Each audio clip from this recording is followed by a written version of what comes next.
A Muslim's response to an atheist or agnostic, guided by the Quran and the example of the Prophet Muhammad, PBUH, should be characterized by wisdom, respect, and constructive dialogue, not confrontation or condemnation. The primary goal is not to win an argument, but to invite, clarify misconceptions, and represent the faith with good character. The Quran provides the framework for this engagement. Invite to the way of your Lord with wisdom and good instruction, and argue with them in a way that is best. Quran 16-125. Here is a breakdown of how a Muslim might structure their response, combining theological points with a compassionate approach. 1. The foundation, setting the tone. Before any theological discussion, the attitude is key. Respect and dignity. The conversation should begin with mutual respect. The atheist's intellectual journey and doubts are taken seriously. The Quran even addresses those who doubt with rational arguments, not just dismissal. No compulsion. The principle of no compulsion in religion, Quran 2-256, is central. The role of a Muslim is to convey, not to compel. Good character. The Muslim's conduct is the first dua, invitation. Being argumentative, arrogant, or rude contradicts the very message of Islam. 2. Addressing the core. The existence of God. An agnostic might say, I don't know if God exists, and an atheist might say, I see no evidence for God. A response can focus on intuitive and rational arguments found in the Islamic tradition. The fitra, primordial disposition. Islam teaches that every human is born with an innate, natural disposition to believe in one God. This is called fitra. Atheism or agnosticism is seen as a state that develops due to environment, upbringing, or life experiences which cover this innate disposition. The question might be posed, why is the concept of a higher power, justice, and purpose so universal across all human civilizations if it has no basis in reality? The cosmological argument, the question of creation, everything that begins to exist has a cause. The universe began to exist, as per the Big Bang theory. Therefore, the universe has a cause. This cause must be uncaused, timeless, and immensely powerful, attributes that align with the concept of God in Islam. The Quran poses this question, were they created by nothing, or were they the creators of themselves? Quran 52-35. The teleological argument, the design argument, the incredible fine-tuning of the universe for life, the complexity of DNA, and the laws of physics point towards an intelligent designer. The Quran repeatedly encourages this reflection. Indeed, in the creation of the heavens and the earth and the alternation of the night and the day are signs for those of understanding. Quran 3-190. The moral argument, the question of where our objective sense of right and wrong comes from.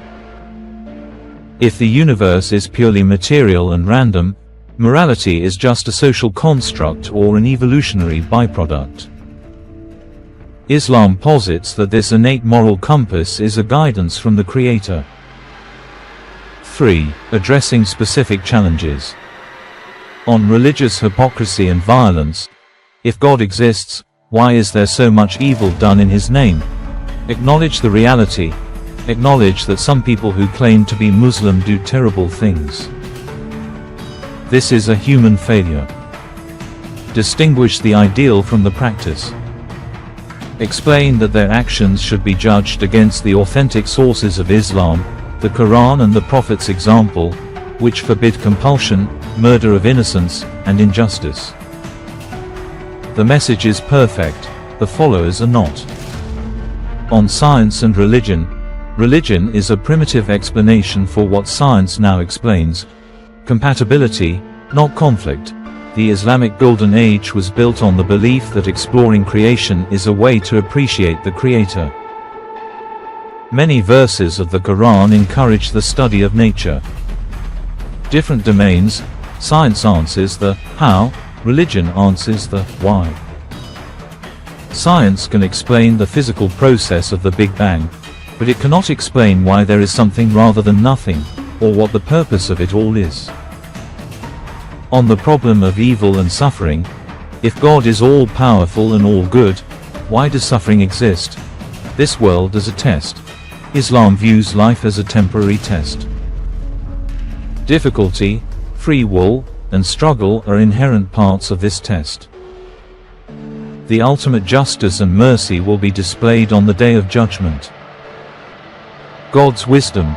Humans have limited knowledge. What we perceive as pure evil might have wisdom behind it that we cannot comprehend. Patience in hardship is a means of spiritual elevation.